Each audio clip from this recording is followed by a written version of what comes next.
APCR और APCR की तरफ से जो टीम गई थी नू, जिसने ये रिपोर्ट बनाई है उस टीम के सारे सदस्यों का, कि उन्होंने बहुत ज़रूरी काम किया है। यह दस्तावेज़ हमारे लिए बहुत ज़रूरी है और इसलिए भी आप इसकी अहमियत समझ पाएंगे कि जो संघीय सरकार है वह संघीय सरकार पिछले कुछ दिनों से यह कोशिश कर रही है कि इस तरह की फैक्ट फाइंडिंग हो ही ना पाए। इसलिए वह सुप्रीम कोर्ट गई है यह कहते हुए कि अब फैक्ट फाइंडिंग्स नहीं होनी चाहिए। तो ऐसी हालत में फैक्ट फाइंडिंग बहुत ज़रूरी है, रिपोर्ट्स बहुत ज़रूरी हैं, ताकि हमारे पास जो हो रहा था उसकी तस्वीर रहे।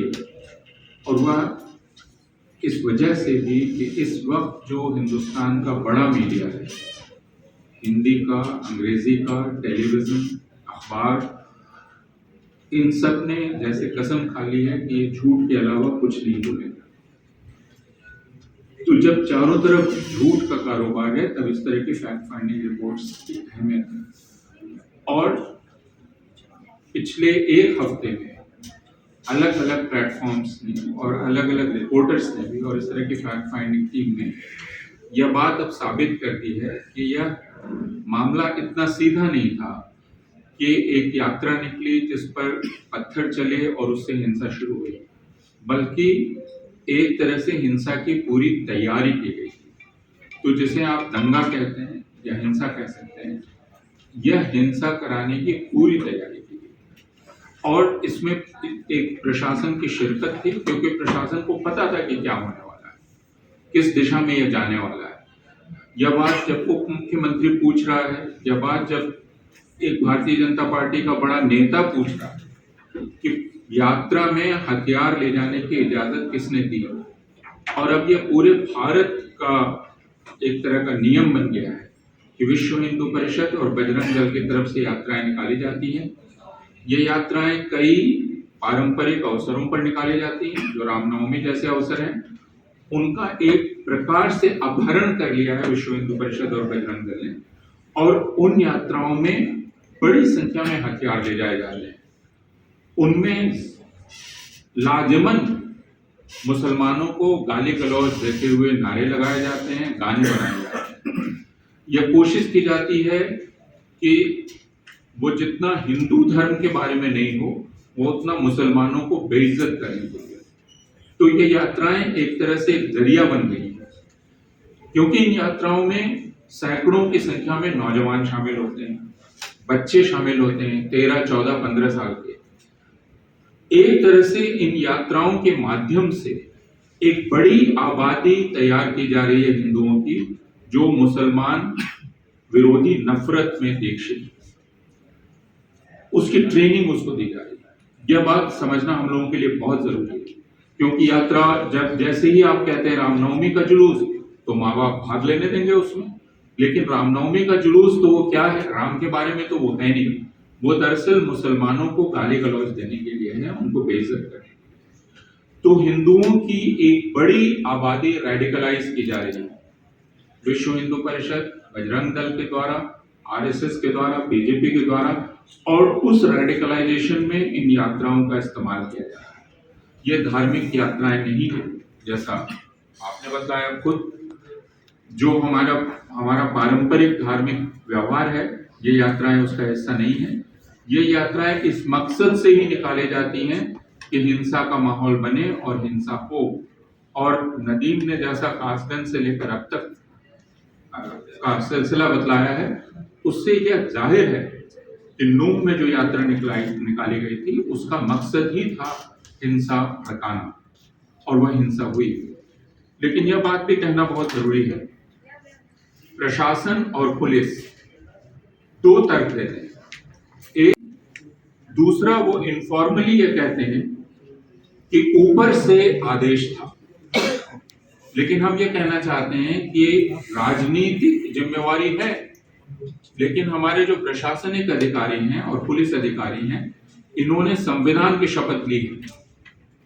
इन्होंने जो शपथ ली है उसका मतलब यह है कि जो डिस्ट्रिक्ट मैजिस्ट्रेट है, जो सुपरिंटेंडेंट ऑफ पुलिस है, उसके इलाके में जितने भी लोग हैं उनकी जानो माल की हिफाजत की जिम्मेदारी इनकी है।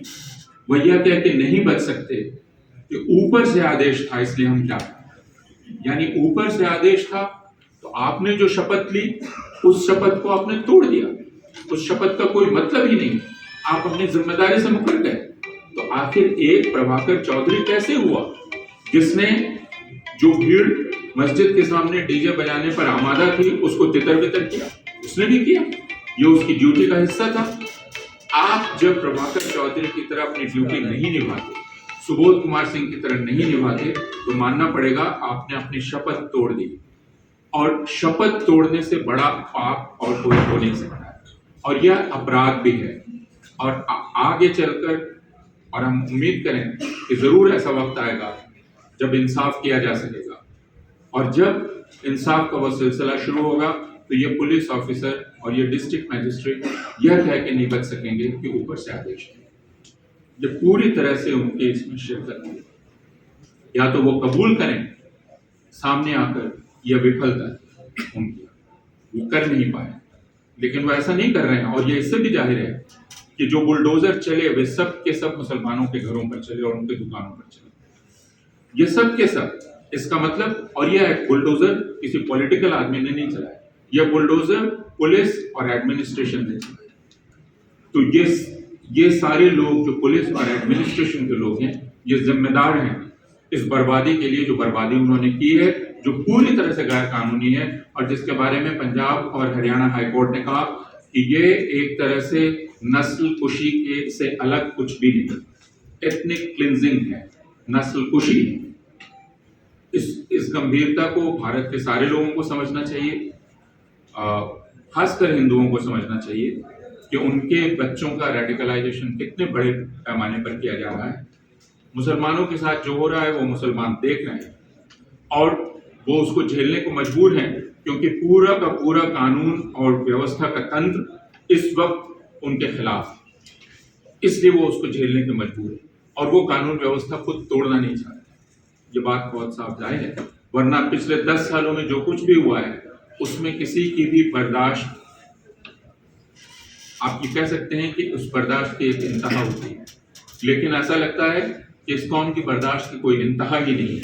आप उसके साथ जो चाहें वो कर सकते हैं, और उसको कहा जा सकता है कि तुम्हें बर्दाश्त करना चाहिए। इस गंभीरता को हम सारे लोग समझें, सिर्फ ये कह के इस गंभीरता को कम न करें कि क्या करें, चुनाव आने वाले हैं और चुनाव के चलते ये सब करना ही पड़ता है अपने लोगों को जमा करने के लिए।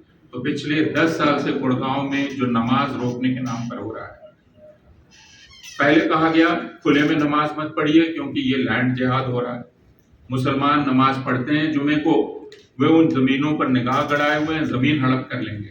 इस तरह गुड़गांव में तकरीबन जितनी जगहों पर नमाजें होती थी बंद हो गई। फिर कहा गया मस्जिदों में पढ़ी, अब कहा जा रहा है मस्जिदों को बंद कीजिए। तो फिर इरादा क्या है, और क्या उस इरादे के बारे में कुछ पूछने की जरूरत है?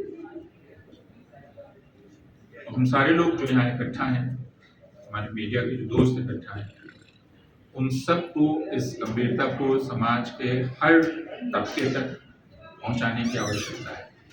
और यह लड़ाई अमन की भी है और यह लड़ाई इंसाफ की भी है। यह लड़ाई मुसलमानों की है और हिंदुओं को, अपने बच्चों को रेडिकलाइजेशन से बचाने की।